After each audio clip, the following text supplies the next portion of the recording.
шавкат мирзиёев раиси ҷумҳури ӯзбекистон бо ҳадафи тармими равобити осебдидаи кишвараш дар аҳди ислом каримов рӯзи 9 март бо сафари давлатӣ вориди тоҷикистон шуд.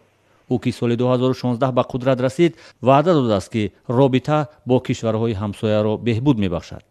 эмомалӣ раҳмон раиси ҷумҳури тоҷикистон гуфт, имзои 27 созишнома мушкилоти солҳои тӯлонӣ ҷамъшударо рафъ мекунад.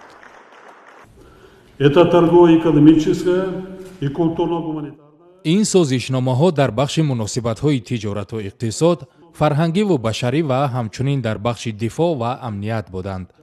имрӯз мо тақрибан суолу мушкилоти дар 20 соли ахир ҷамъшударо ҳал кардем.